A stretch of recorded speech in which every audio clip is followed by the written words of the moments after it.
Hola, ¿qué tal? ¿Cómo están? Qué gusto estar otra vez con ustedes aquí compartiendo información, tiempo, compartiendo conocimientos, experiencias.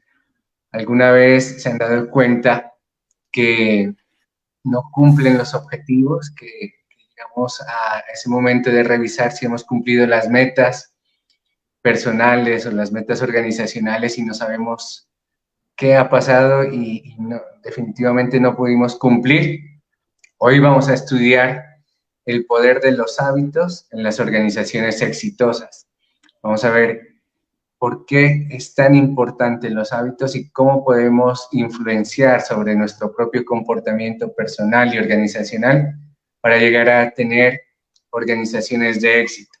Recuerden compartir este live, compartir sus comentarios también aquí mediante las redes sociales, darle like, darle corazoncitos, coméntenos desde dónde nos saludan, desde dónde nos ven, cualquier pregunta que tengan. Recuerden que este espacio está patrocinado por ISGO, una organización que está dedicada a mejorar la productividad y la competitividad de las organizaciones. Hoy saludamos especialmente y agradecemos la presencia de Ana Cristina Bernal, que nos acompaña desde Guayaquil, Ecuador. Ella es una consultora organizacional que tiene dos maestrías en esta área, en el área de estrategia organizacional, en el área de consultoría, además de 15 años de experiencia, que hoy nos va a compartir. Quizás hemos tenido unos live bastante técnicos, donde revisamos las normas, donde revisamos el paso a paso, revisamos métodos un poco duros, por decirlo de alguna manera, y hoy nos vamos a conectar con algo que está muy de moda, que son las habilidades blandas. Esas habilidades que quizás muchas veces decimos, bueno, si esta persona es tan sabia o si yo ya sé cómo hacerlo, pero no logro hacer las cosas, ahí seguramente tenemos que revisar esas habilidades blandas. Ana Cristina, además, es experta también en sistemas de gestión y en eso hemos coincidido, ¿no? Acá lo hacemos en Colombia, ella lo hace en Ecuador, ha tenido una experiencia con petroleras, con empresas de construcción y hemos coincidido en ese momento, en ese tema de saber que para que una organización tenga éxito no solamente es necesario saber la norma, saber la misión, la visión, saber los procedimientos, sino que además es necesario conectarse mucho con el ser, conectarse con nuestra propia mentalidad, con nuestras propias creencias, nuestros valores y cómo aplicamos eso día a día. Entonces, Ana Cristina, muchas gracias por acompañarnos. Nos complace mucho tener una expositora en este día, bueno, una entrevistada que venga desde el Ecuador, desde una ciudad industrial como es Guayaquil. Y por favor, saluda a nuestra audiencia y empecemos por lo básico. ¿Qué es un hábito y cómo podemos empezar a influir sobre ellos? Hola, Fran, muchísimas gracias por la invitación. Me complace realmente estar contigo, con tu audiencia. Es un gusto para mí poder acompañarlos esta tarde, noche y bueno, transmitirles un poquito de mis conocimientos, de mi experiencia con respecto a los hábitos de las organizaciones. Y bien, como respondiendo a tu primera pregunta, como me dijiste, pues antes de hablar de los hábitos de las organizaciones, entendamos qué es un hábito, cómo se instauran en nuestras vidas. Porque los hábitos, normalmente nosotros escuchamos, Frank, decir que se manejan a manera de individuos, y es verdad, o sea, los hábitos se manejan a manera de individuos, pero es importante que sepamos que también se manejan y existen hábitos organizacionales y hábitos de la sociedad también. Entonces, hablemos un poquito de los hábitos para luego ya adentrarnos en lo que son los hábitos organizacionales. Mira, los hábitos se instauran de manera automática en nosotros, o sea, no nos damos cuenta cuando ya están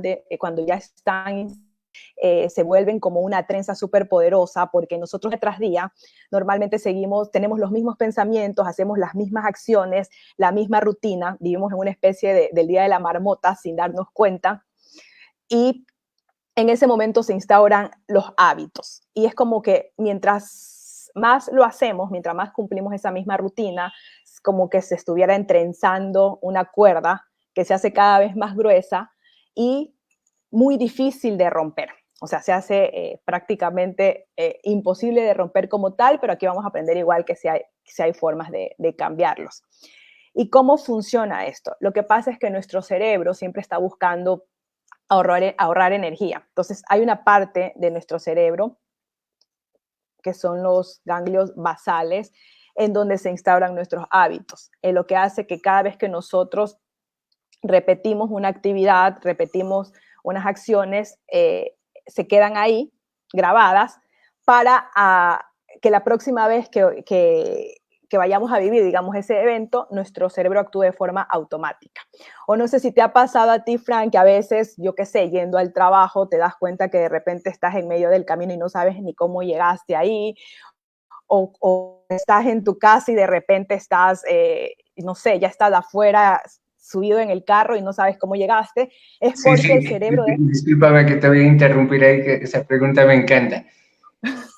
Sí, la pregunta es que a veces hacemos todo ya de manera mecánica, ¿no? Y por ahí es donde están los hábitos, ¿no? Y quizás queremos cambiar las organizaciones, queremos una certificación de calidad, queremos vender más. Y pues para la audiencia, que son nuestros amigos gerentes, administrativos, directivos, los estudiantes, sabemos que a veces eso decimos, ¿por qué si intentamos, planificamos, no nos salen las cosas, ¿no? Y quizás me parece muy interesante es revisar los hábitos. Me gusta mucho una película que se llama En busca de la felicidad, seguramente muchos de ustedes la han mirado, Es y yo hermosa. leí la entrevista que le hacían a Chris Gardner, que es el protagonista, pues el real, y le decía, él mencionaba en la entrevista y decía que toda su vida se le vino a la cabeza cuando estaba bañando a su hijo en el lavamanos del metro. Eso era lo que estaba pasando, lo estaba bañando y el hijo le dice, papá, ¿cómo llegamos hasta aquí? Entonces, Chris Gardner dice, se me pasó toda la vida y seguramente lo que le pasó ahí fue todos los hábitos, ¿no? Que lo llevaron a tener ese resultado, pues que esperamos que ojalá nunca nos pase a nadie, pero seguramente ya hemos vivido o alguien esté viviendo eso y creo que es el momento de, si no nos gusta lo que estamos viviendo, los resultados, es el momento de revisar los hábitos. Continúa, por favor. Así es, Frank. Es realmente pensando en las organizaciones que implementan sistemas de gestión ISO, a veces decimos, ¿por qué es tan difícil hacer que la gente cambie su forma de trabajar? ¿O por qué es tan difícil hacer que la gente se adapte a las nuevas herramientas o al nuevo sistema? Y es porque estos hábitos actúan de forma automática, no permite que pensemos. Entonces, realmente no somos conscientes de que estamos haciendo las cosas de una manera determinada. Simplemente está instaurado en nuestro cerebro de tal manera que cuando aparece la señal simplemente actuamos y no nos damos cuenta. Entonces, tiene su ventaja y su desventaja, por eso es el poder de los hábitos, porque si nosotros instauramos los hábitos correctos en nuestra vida y en las organizaciones, podemos ser muy efectivos. Imagínate que podamos hacer de forma automática en nuestras vidas y en las organizaciones cosas muy simples, pero que nos ayuden a su vez a conseguir nuestros objetivos empresariales y de vida. Entonces podemos ahorrar toda esa energía para que nuestro cerebro piense siempre en nuevas ideas, nuevos proyectos, nuevos sueños, nuevas cosas. Entonces es muy poderoso si instalamos los hábitos correctos, pero es peligroso cuando no, porque cuando ya están instaurados los que no son correctos, no nos damos cuenta y no vamos a poder tomar decisiones al respecto porque simplemente no estamos pensando, estamos actuando de forma automática. Son tan poderosos que cuando un hábito se presenta, va en contra de todo, incluso del sentido común. O sea, no nos damos cuenta de qué está pasando y también pueden ser peligrosos. Ahora, lo otro que te quería conversar, Frank, es sobre el bucle del hábito. Ya, esto lo obtuvimos de un libro de Charles Duhigg. El libro se llama El poder de los hábitos. Y el bucle del hábito prácticamente son los elementos con los cuales está compuesto un hábito. Y estos son una señal, una rutina y una recompensa. Es decir, nuestro cerebro cada vez que se activa la señal, es como que aplastamos el piloto automático cuando vamos en el carro y aplastamos el crucero. Entonces, cada vez que hay la señal es como que aplastamos el piloto automático. Entonces, la rutina es de forma automática hasta que finalmente obtenemos la recompensa. Y así funcionan mucho, o sea, realmente nuestro día a día, nuestra vida está llenas de hábitos en nuestra vida personal y también en nuestras organizaciones. Entonces, cada vez que hay esta señal, se transfiere cada vez que hay la señal, se transfiere como un comando a nuestro cerebro que hace que sigamos la misma rutina hasta obtener esta recompensa. ¿Por qué es importante comprender el bucle del hábito y estos tres componentes? Porque trabajando con estos tres componentes es como podemos nosotros cambiar esos hábitos que no queremos o incorporar nuevos hábitos. Si nosotros podemos identificar cuál es la señal, cuál es la rutina y cuál es la recompensa, podemos trabajar interviniendo en ellas para cambiar nuestros hábitos. Ahora, ¿cómo nos ayuda esto a reemplazar? Hablemos primero de cómo reemplazar los malos hábitos.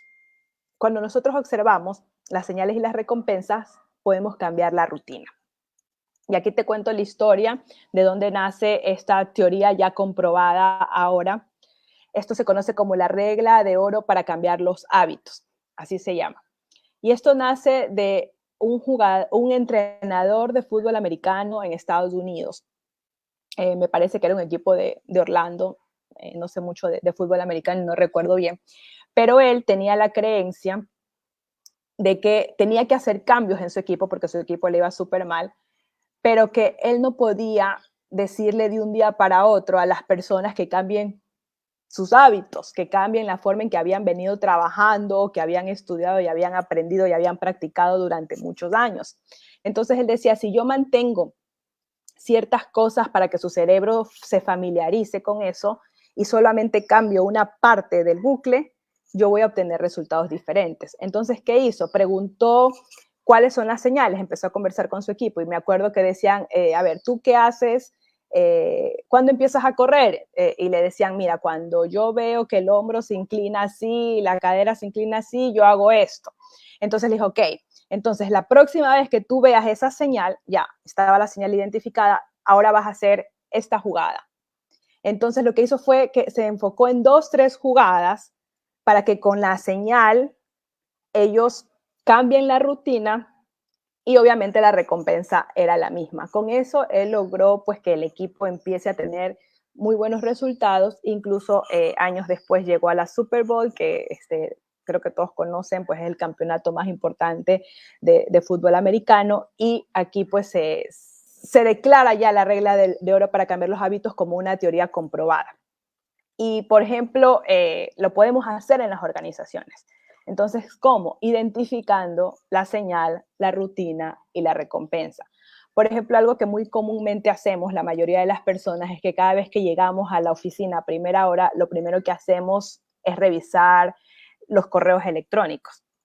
A veces no tenemos nada importante que revisar, a veces esos correos lo que hacen es quitarnos mucho de nuestro más valioso tiempo, que son las primeras horas del día en donde nuestro cerebro está más descansado.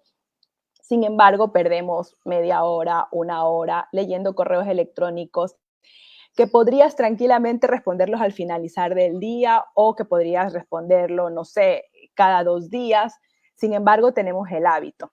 Cuando tú identificas la señal, que puede ser, la señal puede ser cualquier cosa, puede ser una hora del día, puede ser un olor, puede ser un sitio, un lugar, puede ser compañía, o sea, cuando estás en cierto grupo, eso te da la señal para actuar de cierta forma.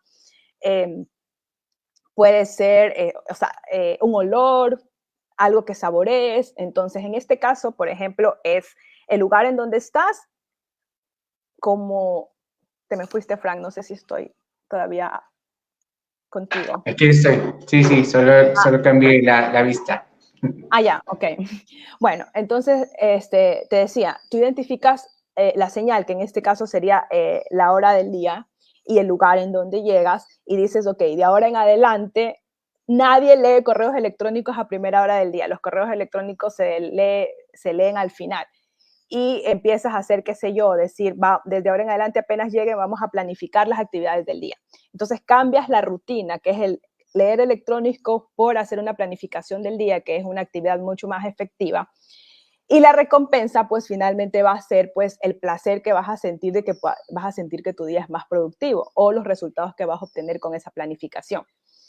Entonces, esto, repitiéndolo día a día, se empieza a ser un hábito. Es más fácil para las personas, cuando la señal es la misma y la recompensa es la misma, cambiar únicamente la rutina.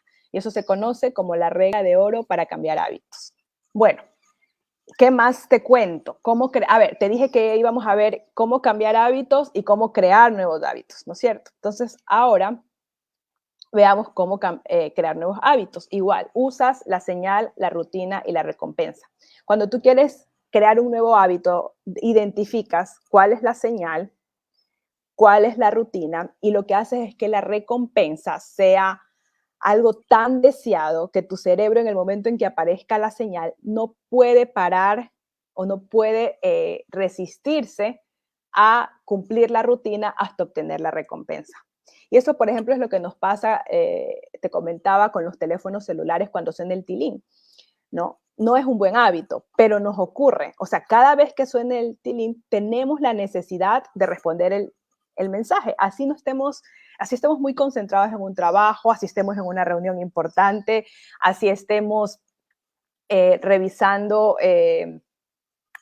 no sé, algo sumamente importante, no vamos a poder concentrarnos cuando suene el tilín hasta que veamos el mensaje. Así el mensaje sea un meme o cualquier cosa que realmente no es para nada productivo. Igual con las redes sociales. Y así es como muchas de las empresas crean sus productos y sus servicios, haciendo que la recompensa sea tan deseada que las personas, en el momento en que aparece la señal, sigan la rutina. Por ejemplo, McDonald's. McDonald's, sí, nadie quiere tener el hábito de comer comida chatarra, pero McDonald's tiene la misma imagen en todas partes del mundo donde hay un McDonald's. Siempre tenemos la misma M, los mismos colores, casi que la misma forma del local, los mismos asientos, porque ellos lo que están haciendo es darnos la señal para que nosotros tengamos la rutina de ir a comprar la hamburguesa, ir a comprar el helado, ir a comprar lo que sea ahí y obtener la satisfacción de que te comiste la hamburguesa, aunque después te arrepientas, porque eso te engorda. Y así. Entonces, esas son las dos formas que con el bucle del hábito tú puedes o reemplazar un hábito o crear nuevos hábitos. Ya entendiendo esto, qué es un hábito, qué es un bucle del hábito y cómo podemos reemplazarlo, crear nuevos hábitos, hablemos de los hábitos de las organizaciones de éxito. Las organizaciones, aquí voy a darles un ejemplo más. ¿Qué es importante dentro de las organizaciones? Identificar hábitos básicos. ¿Qué son hábitos básicos? Hay ciertos hábitos que influyen en la adopción de una serie de nuevos hábitos que hace que las organizaciones sean más efectivas. Es decir, cuando tú te enfocas en esos hábitos básicos, puede ser uno de ellos, tú consigues que a su vez hay un efecto en cadena, un efecto en cascada para que las organizaciones adopten un conjunto de nuevos hábitos que los ayuden a ser más efectivos. Es decir, algunos hábitos importan más que otros, y tanto para los negocios como para nuestra vida. Luego les voy a dar algunos ejemplos de estos hábitos básicos para individuos, pero hablemos ahorita de organizaciones. ¿Por qué son importantes identificar estos hábitos básicos? Ya que cuando tú trabajas en ellos, puede ser uno, tú puedes trabajar únicamente en un hábito, pero estos influyen en el modo en que trabajas, comes, juegas, vives, gastas y se comunican tus trabajadores. Los hábitos básicos inician un proceso que con el tiempo lo transforman en un todo. Estos hábitos básicos prácticamente dicen que no es necesario que todo salga bien, sino que priorices, que definas ciertas cosas importantes, ciertas palancas, ciertos hábitos, si te enfocas solamente para que en ellos salga bien, lo usas como palancas para que lo demás también salga bien. Más o menos como la ley de Pareto. Trabaja con el 20% del esfuerzo y consigue el 80% de los resultados. Ok, y les voy a dar un ejemplo de Alcoa. Alcoa es una empresa que nació en 1888. Tiene más de un siglo, siendo una de las empresas de fundición de aluminio más importante del planeta. Tú defines la señal, la rutina y haces que la recompensa sea tan deseada, casi como una adicción, que cuando tu cerebro ve la señal no puede dejar de hacer la rutina hasta obtener la recompensa. Y así es como muchas empresas hacen que nosotros compremos sus productos. Creo que nos pasa con Coca-Cola. Creo que muchas personas, el momento en que ven una Coca-Cola helada, no resisten a tomarla. O sea, tienen que tomarla, aunque sabemos que no es saludable. Pero, o sea, romper esos hábitos es muy complicado. Y así es como muchas de las empresas trabajan. Esta teoría nació con Pepsodent después de la Primera Guerra Mundial. En Estados Unidos había muy pocas personas realmente se cepillaban los dientes. Y Pepsodent lo que hizo es que le dio esta frescura a la pasta. Sí, ya existían en ese tiempo otras pastas de dientes, pero Pepsodent le dio esta frescura para que la gente sienta como la recompensa, como esa sensación de que está limpio. De hecho, nos pasa, si la pasta no pica, ese picor, si la pasta no pica, creemos que no lavó bien, no nos gusta. Entonces, Pepsodent entendió que a la gente le gustaba ese picor. Entonces, fueron los primeros que realmente le pusieron ese picor a la pasta de diente y realmente rompieron y incorporaron el hábito de cepillarse los dientes en Estados Unidos y luego en el resto del mundo. Entonces, bueno, hasta aquí lo que les había hablado es qué es un hábito, qué es un bucle del hábito, cómo puedes reemplazar malos hábitos y cómo puedes incorporar hábitos. Y ahora ya les estaba hablando de los hábitos de las organizaciones de éxito. Y aquí lo que yo les decía, Frank, es que lo importante en las organizaciones es que identifiquemos los hábitos bases. ¿Y cuáles son los hábitos bases? Los hábitos bases son aquellos hábitos que una vez que tú trabajas en ellos, haces que a su vez se incorporen otros hábitos de forma inconsciente. Es como un efecto en cascada. Tú te enfocas solamente en uno o dos de ellos, pero esos hábitos hacen que a su vez la organización incorpore nuevos hábitos. Entonces, lo importante es identificar los hábitos básicos. Prácticamente lo que decimos es que no necesitamos que el 100% de las cosas salgan bien, sino que estas pequeñas cosas que identificamos, estas prioridades que identificamos, las trabajamos, salgan bien y eso a su vez arrastra al resto de la organización. Más o menos ahí yo recordaba la ley de Pareto. O sea, con el 20% del esfuerzo obtienes el 80% de los resultados. Entonces, ahí lo que les estaba ya empezando a conversar es de Alcoa. O sea, quiero darles un ejemplo de una organización o la organización que incorporó esto.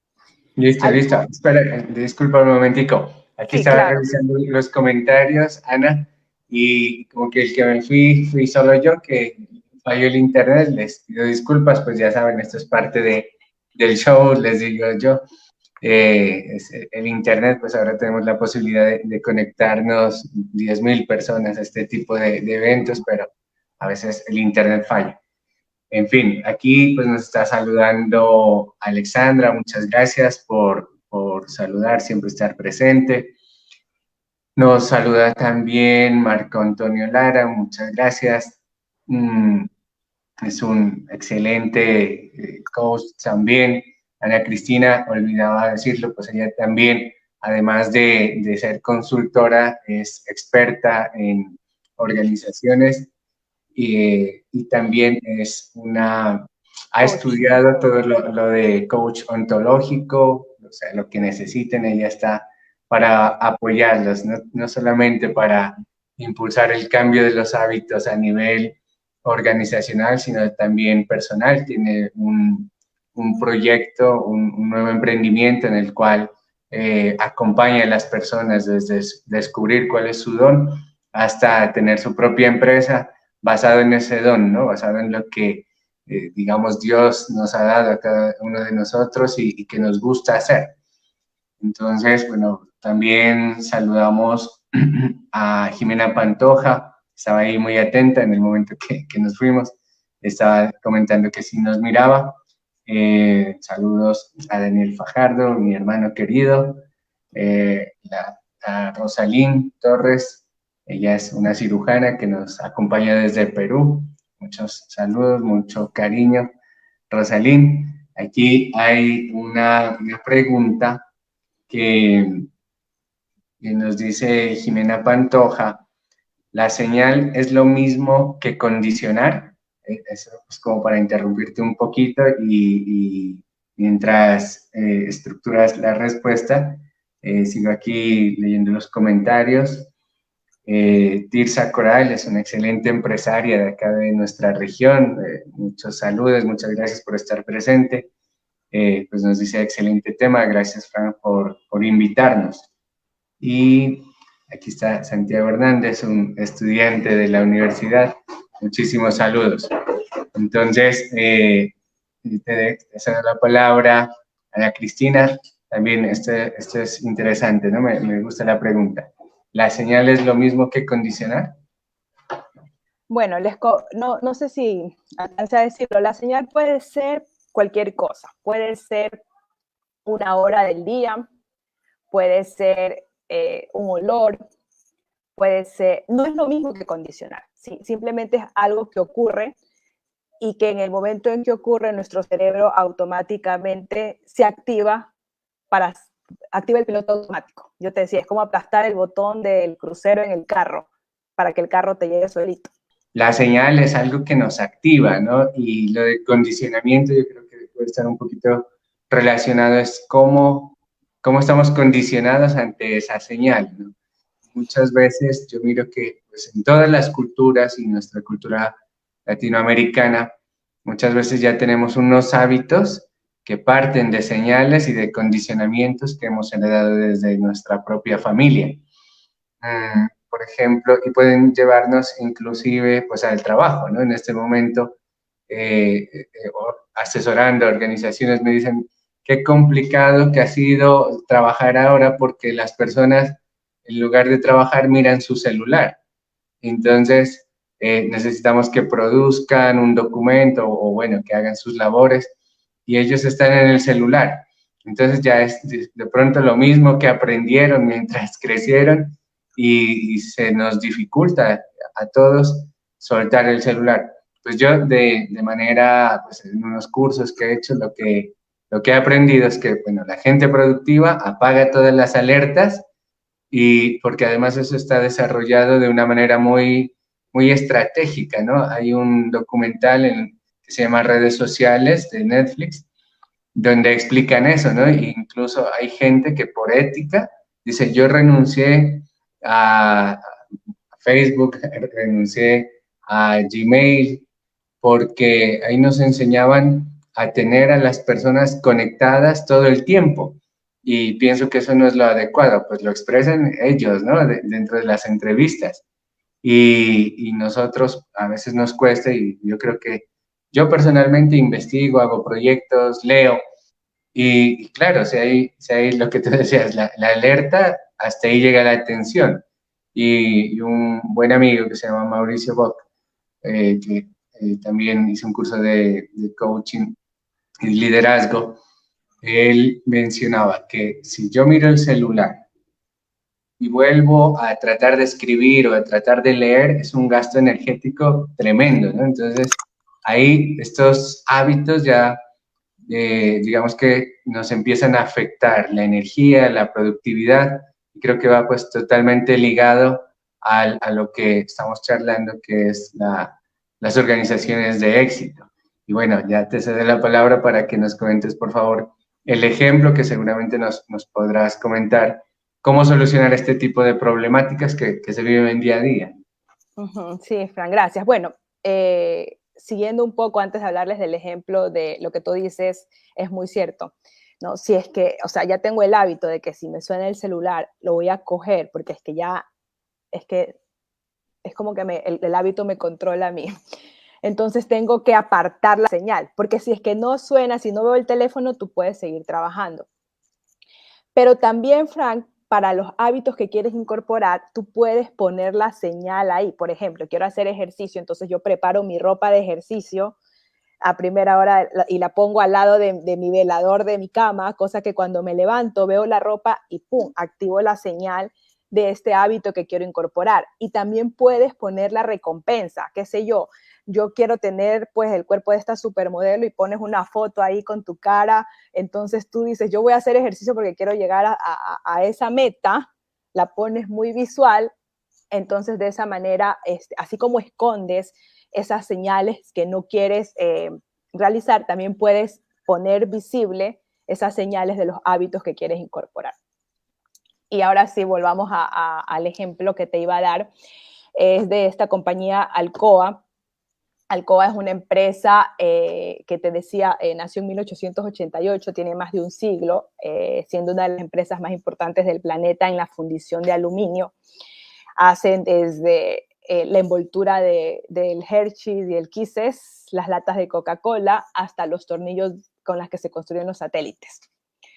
Entonces, imagínate el tamaño de la empresa que te estoy hablando. Esta empresa hace algunos años, ya hace algunos 30 años más o menos, estuvo como que bajando sus números, o sea, estuvo como que decayendo en cuanto a sus beneficios económicos. Y en ese entonces ponen como gerente general a Paul O'Neill. Paul O'Neill era un exfuncionario del gobierno de ese entonces, militar, entonces el simple hecho de que ya lo nombren a él preocupó a los inversionistas y a los accionistas, porque pensaban que iba a ir en contra del capitalismo. Cuando hacen el super evento pues, de presentación del gerente y él se sube a dar su discurso, Paul O'Neill dice que Alcoa se va a enfocar en reducir los riesgos laborales, lo que dejó a todos atónitos, porque no fue el típico discurso que esperan de un gerente general de una compañía como Alcoa. Normalmente estaban acostumbrados los accionistas e inversionistas a escuchar pues que el gerente subía al escenario, se echaba flores, mostraba pues todos sus estudios en las mejores universidades de Estados Unidos, toda su trayectoria, y empezaba a pues hacer promesas en donde garantizaba cómo se iban a recuperar y mejorar los ingresos, reducir los gastos, controlar inventario, etcétera, etcétera. Sin embargo, O'Neill en su discurso únicamente se enfocó en decir que se iba a enfocar en reducir los riesgos laborales y que iba a tener este proyecto como el efecto cero accidentes. Por ahí pues hubo un silencio en la sala, así como que todo el mundo se quedó callado. Alguien preguntó y dijo, ¿y qué va a pasar con los inventarios? Y ya otro preguntó, ¿y qué va a pasar con los costos? Entonces él simplemente dijo, no me han escuchado, dije que nos vamos a enfocar en reducir los riesgos a la seguridad y salud de los trabajadores. ¿Por qué te pongo este ejemplo? Porque volvamos a los hábitos básicos. O sea, él creía que cuando tú trabajas en un hábito básico, y de hecho lo comprobó con Alcoa, cuando tú lo identificas, o sea, cuando tú empiezas identificando ese hábito básico, empiezan a cambiar y desplazarse y rehacerse todos los demás patrones dentro de la organización. Y efectivamente es lo que sucedió. Al año, después de que O'Neill dio este discurso, ya Alcoa había duplicado su rentabilidad. Cuando él salió de la gerencia después de algunos años, ya O'Neill se había convertido en una máquina de hacer dinero, había quintuplicado los beneficios y la rentabilidad, pero además lo hizo convirtiéndose en una de las empresas que menor accidentes e incidentes tenía de sus trabajadores del planeta. Había reducido el índice de accidentes laborales una 20ª parte con respecto a la media de Estados Unidos. Y no estamos hablando de una empresa en donde la gente está en una oficina. Estamos hablando de una empresa que funde aluminio, donde un incidente o un accidente pues, puede ser la pérdida de un brazo o hasta la muerte. Y cuando él llegó a Alcoa, ellos, al menos en cada una de las sucursales, tenían un accidente o incidente por semana, lo que a su vez reducía la productividad porque tenía que que pararse, digamos, el trabajo por el accidente o el incidente que ocurría. Entonces, ¿qué fue lo que ocurrió después de que él empezó a trabajar en esto? Se dieron cuenta, o sea, lo que la gente no se daba cuenta es que con el efecto cero accidentes, O'Neill estaba pensando en muchas cosas que había detrás. Él había identificado el hábito base. ¿Por qué? Porque para yo poder tener un trabajo sin riesgo, para yo poder reducir los accidentes laborales, yo tenía que analizar los procesos de producción. Tenía que analizar dónde y por qué se ocurren estos accidentes. Y tenía que ver cómo mejorar el proceso de producción. A su vez tenía que capacitar al personal de cómo hacer un buen procedimiento, de cómo hacer un producto o servicio de calidad, cómo hacer bien las cosas. Esto me hacía a su vez reducir los riesgos del trabajo. Entonces ahí ves lo que te digo del hábito base, que al final para yo conseguir eso tenía que haber trabajado en el proceso, en la calidad, en la capacitación del personal. Además que no tuvo a nadie en contra, porque los sindicatos habían luchado por años por mejores condiciones laborales en cuanto a seguridad de los trabajadores. Y los directivos reconocían que un accidente laboral reducía la productividad del negocio. Entonces, en ese entonces, cuando él entró, había un conflicto entre directivos y sindicatos. Cuando él llegó con esta política, a enfocarse 100% en eso, a tomar decisiones en función de eso, porque inicialmente la gente pensaba que era algo así como un discurso más, pero no. O sea, él realmente tomó decisiones en función de eso. Tanto, bueno, ya más adelante les voy a contar las decisiones porque no les he contado cómo funciona el bucle del hábito acá. Primero voy a hablarles de eso. Entonces, él identificó el hábito base, pero ¿qué pasó después? Él trabajó en la señal, la rutina y la recompensa. O sea, él trabajó con el bucle del hábito. Por eso es que empecé hablándoles del bucle del hábito. ¿Cuál era la señal? Un accidente, un incidente de trabajo. Él diseñó una rutina automática dentro de la empresa. ¿Cuál era la rutina? Cada vez él y ahí sí pues dio una orden o condicionó. Cada vez que haya un accidente laboral, el presidente de la unidad debe informar a O'Neill del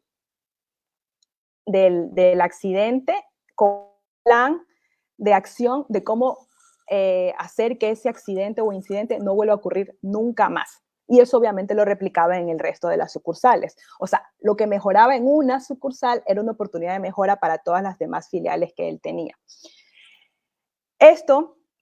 Y la recompensa era que las únicas personas que ascenderían serían aquellas que se rijan a esta orden.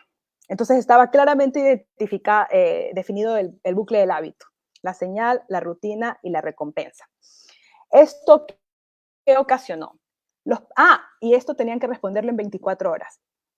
¿Ok? No es que podían responderlo cuando quieran, tenían que responderlo en 24 horas. Los presidentes de la unidad eran personas muy ocupadas. Para que ellos pudieran responder en 24 horas, tenían que estar en completa comunicación con sus vicepresidentes, que a su vez tenían que estar muy comunicados con sus jefes operativos. Los jefes operativos, para poder tener esta respuesta en el momento en que el vicepresidente la requieran, abrieron un buzón, establecieron un medio de comunicación de tal manera que cada vez que pasaba algún problema, que ni siquiera había un accidente o incidente, sino que cada vez que pasaba algún problema, cualquier persona, desde el guardia hasta el más alto gerente, debía reportar al jefe de operaciones una solución a ese problema. O sea, o una idea de cómo pueden solucionar ese problema. De tal manera que cuando había un accidente o un incidente, el jefe de operaciones ya tenía como la lista o el plan de acción de posibles soluciones para entregarle al vicepresidente, que a su vez le entregaba al presidente y que llegue a O'Neill en 24 horas. ¿Qué hizo también O'Neill? O sea, él cogió y dijo, cualquier mejora relacionada con la seguridad y salud de los trabajadores para reducir los riesgos laborales, tomen, este es mi teléfono celular. O sea, el gerente general de esa empresa. Y este es mi correo electrónico. Entonces cualquier persona podía llamarla. La gente tuvo la apertura y empezó a llamarlo no solo por accidentes laborales, sino a proponer mejoras de todo tipo, a proponer mejoras en la productividad, mejoras en la calidad, etcétera, etcétera, etcétera. Y cuando yo te decía, Frank, que él tomaba decisiones con respecto a esta política que él instauró, fue porque un alto ejecutivo de años en Aloha fue despedido por no comunicar un incidente laboral. O sea, cuando se enteraron de esto, él simplemente lo despidió y no le sorprendió a nadie. O sea, este hábito hizo que incluso la decisión de votar a este alto ejecutivo sea más fácil. La gente decía, él se votó solo. O sea, sabíamos que teníamos que cumplir esto porque esa era la política de la empresa. No sé si me volví a ir o allá volví. Aquí estamos, tranquilo. Que cuando no te veo pienso que se volvió a ir el internet. Ahora, ¿por qué es importante esto? Y cómo lo relaciono yo realmente con ISO. Porque tú, para poder identificar o para poder hacer un plan de mejora que haga que no vuelva a ocurrir un accidente laboral, tú haces lo que nosotros en ISO hacemos cuando manejamos las no conformidades y acciones correctivas. Eso es lo que es una acción correctiva. O sea, cuando tú encuentras una no conformidad dentro de un sistema de gestión, tú haces un análisis de causa-raíz. Es decir, no solo corriges y solucionas el problema. Tú analizas por qué se presentó ese problema y por qué, y por qué, y por qué. Y cuando encuentras la causa-raíz, encuentras una solución para que ese problema no se vuelva a presentar nunca más. Entonces, finalmente, cuando nosotros implementamos sistemas de gestión, estamos incorporando estos hábitos bases que hacen que toda la organización empiece a cambiar sus hábitos y patrones para hacerse más efectivos y productivos. Bien, Ana, permíteme ahí hacer una reflexión, ¿no? Estoy recordando algunas experiencias, ¿no? Que tienen que ver también con las acciones correctivas, las salidas no conformes, las 5 S, ¿no? Que se conectan mucho con esto que acabamos de ver, ¿no? Muchas veces pensamos que la calidad es algo lejano, algo muy complicado, y que igual, bueno, los hábitos no se los puede cambiar, y vemos que ahí están las posibilidades. Es simplemente tener la posibilidad de identificar qué nos va a hacer reaccionar, cómo vamos a reaccionar, ese incentivo, cómo vamos a reaccionar, un procedimiento, y a partir de eso, cuál va a ser la decisión organizacional, ¿no? Para finalmente tener, pues, mejoras en la productividad, en la competitividad. Y veo ahora, pues, mucho más claro con esta charla lo que prometimos, pues, en el título, ¿no? El poder de los hábitos, ¿no? Al principio parece algo muy subjetivo, ¿no? Que, bueno, es los hábitos, esos son mis hábitos. A mí me gusta, como le dice Tony Robbins, no son hábitos, dice, son rituales. ¿Qué es lo que vamos a hacer cada día, y eso hacia dónde nos va a llevar?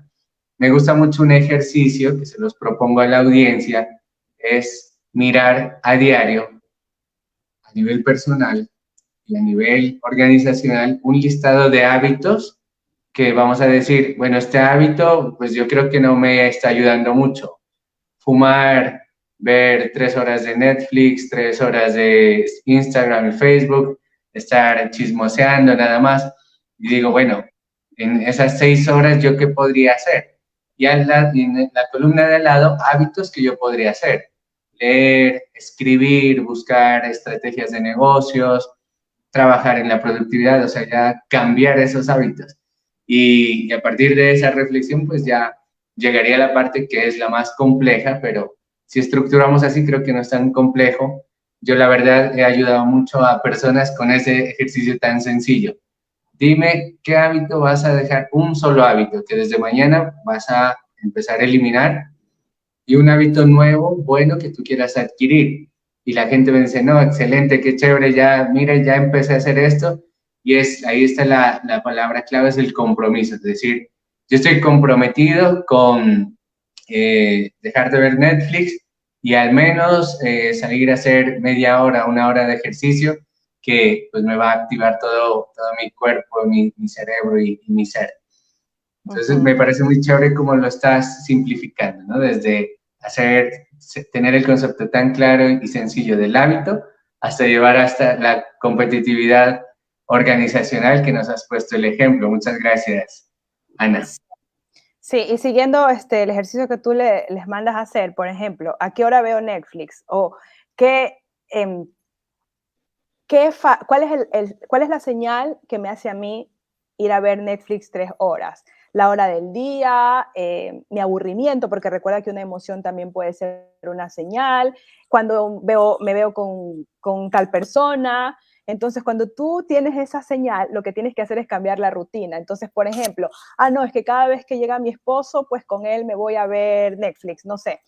Entonces tú le vas a proponer a tu esposo y le vas a decir, mira, en lugar de ir a ver Netflix, vamos a dar una vuelta, vamos a caminar, qué sé yo. Entonces es la misma señal, cambias la rutina y finalmente la recompensa pues va a ser pues que te distrajiste, porque normalmente cuando estamos aburridos es como que, ay, estoy cansado, estresado, voy a ver Netflix. Ok, entonces la misma recompensa es dejar de estar estresado, cansado. Cuando tú caminas igual te relajas, igual, o sea, obtienes finalmente la misma recompensa. Entonces, acuérdense que cuando quieren cambiar un hábito tienen que identificar señal, rutina y recompensa. Quédense con la señal, quédense con la recompensa, cambien la rutina. Frank, a ver, algo más, no sé si ya nos estamos despidiendo o te puedo decir algo más. Adelante, continúa. Ya, iba a darles 2 cosas finales. Primero, los hábitos básicos individuales, es decir, esos hábitos que cuando tú los incorporas arrastran otros patrones y otros hábitos. Por ejemplo, el hacer ejercicio. Cuando tú haces ejercicio habitualmente, inconscientemente, automáticamente empiezas a alimentarte mejor y empiezas a ser también más productivo en tu día, empiezas a tener más energía. Cuando tú tiendes tu cama a primera hora del día, no sé por qué, de alguna manera inconscientemente también pues se activa el tema de productividad y energía. Y para aquellos que tienen hijos, cuando cenan con sus hijos, todos en familia, automáticamente estos niños, hay estudios, ¿no? Esto no me lo estoy inventando yo, pueden investigarlo también. Hay estudios que indican que estos niños tienen mejores resultados en las escuelas, mejores calificaciones y son niños más seguros. Entonces, por ejemplo, esos son hábitos bases que a su vez arrastran otros hábitos y otros patrones que te ayudan a ser más productivos y efectivos como persona. Y también, ya para finalizar, quería darte un ejemplo adicional de cómo el análisis de causa-raíz te ayuda a hacer cambios importantes, ¿no? Que realmente O'Neill no es que llegó a experimentar a Alcoa, él ya venía trabajando en el gobierno aplicando el tema de los hábitos bases y el de identificar y analizar el problema y causa raíz. Y él trabajó en alguna institución de salud en donde quería reducir había un índice de partos prematuros demasiado alto. Entonces, él quería reducir el índice de partos prematuros y mandó obviamente a su equipo a hacer la investigación. El equipo de O'Neill decía, amo trabajar, o sea, amo a Paul O'Neill, pero no quisiera trabajar con él nunca más. Porque de cada respuesta que tú le das, siempre encuentra 1000 preguntas más que te da mucho más trabajo. Y ya les voy a contar, este ejemplo es chistoso, por eso quiero terminar con esto. Cuando él mandó a investigar cuál es la causa de los partos prematuros, identificaron que era que las mamás no se alimentaban bien, tenían problemas de desnutrición. ¿Ok? Cualquier investigación normal se queda hasta ahí y diría, solucionemos los problemas de nutrición de las mamás. Pero Paul O'Neill le dijo, ¿pero por qué las mamás no se alimentan bien? ¿Por qué están con problemas de nutrición? Entonces coge, ya se fueron a investigar, por eso es que decían, cada vez que íbamos con una respuesta nos mandaba más trabajo. Entonces fueron a investigar y descubrieron que es porque ellas no tenían conocimiento sobre la correcta alimentación, incluso antes de quedar embarazadas, o sea, desde que eran muy jóvenes, no tenían buenos hábitos de alimentación y nutrición. Entonces, ¿pero por qué no tenían buenos hábitos de alimentación y nutrición? Entonces van a las escuelas de estas chicas y descubren que los profesores no tenían conocimientos de biología ni de nutrición y que nunca se les enseñó a estas chicas cómo debían alimentarse. ¿Y cuál fue la acción? Cambien los profesores. Entonces ahí es cuando tú te preguntas, ¿cómo para reducir el índice de partos prematuros la solución es cambiar a los profesores de las escuelas? Claro, no es un cambio que se va a ver en un año o en unos meses, es un cambio que se va a ver en largo plazo. Pero eso es lo que hace un análisis de causa de raíz y es lo que hacemos también en ISO cuando hacemos los análisis de las no conformidades y las acciones correctivas. Excelente, excelente. Pues de mi parte y de parte de la audiencia, muchísimas gracias, Ana Cristina, por esta excelente charla que además estuvo muy entretenida. Pues ahí creo que se nos alargó un poquito por lo buena que estuvo y por también las interrupciones que hubo con la señal. Sin embargo, ahí queda el material, es material que de mucho valor, que compartimos con mucho cariño para todos nuestros gerentes administrativos, directivos, estudiantes que están atentos compartiendo. Pues miramos en las estadísticas desde más de 10 países que nos están visitando, nos están escuchando. Les recordamos que estamos atentos para apoyarlos también desde la empresa ISBO con asesoría, capacitación, software para la automatización de todos los sistemas de gestión ISO, para la productividad. Les queremos recordar que ahora tenemos un programa que ISBO ganó, que es con fábricas de productividad, a través de la cual el Estado y, bueno, una serie de entidades va a financiar el 80% de nuestros servicios. Así que si alguien está interesado, no duden en contactarnos. Hay que cumplir algunos requisitos que son muy mínimos. Nos dicen, miren, estamos interesados en sus servicios y hacemos la evaluación y podemos orientarlos para tener esa financiación por parte del Estado. Recuerden que somos una entidad que hemos ganado reconocimientos del Ministerio de las TIC, el Ministerio de Comercio, apps.co, ProColombia para exportación, y ahora pues este nuevo logro que ya somos extensionistas o proveedores de servicios de Colombia Productiva y fábricas de productividad. No siendo más, pues muchísimas gracias, les recordamos compartir, darle like, estarnos acompañando, dejar sus comentarios, díganos en qué temas quieren que sigamos compartiendo en estos live, que cada 8 días estamos pues con todo cariño invitando a personas pues tan maravillosas como Ana Cristina. De mi parte, pues te cedo la palabra para que te puedas despedir. Muchísimas gracias, Ana Cristina. Gracias a ti, Frank. Ha sido un gusto para mí estar con ustedes. En verdad que creo que me alargué, me gusta hablar. Pero bueno, qué gusto. Y en verdad que qué chévere esto que has conseguido. ISWO es una excelente herramienta. Yo que implemento sistemas de gestión, sé lo que les digo. Y la verdad es que si ya tienen financiado el 80%, wow, qué maravilla. Sí, listo. Muchísimas gracias, Ana Cristina. Entonces, pues quedamos con la conclusión. Vamos a tener señales, rutinas y recompensas. La clave es cambiar esa rutina cuando miremos la señal, hacer algo pues que impulse la productividad personal y organizacional, y seguramente las recompensas van a ser muy, muy buenas. Un abrazo y hasta pronto. Muchas gracias por acompañarnos. Gracias, Ana Cristina. Gracias Chao. por la invitación.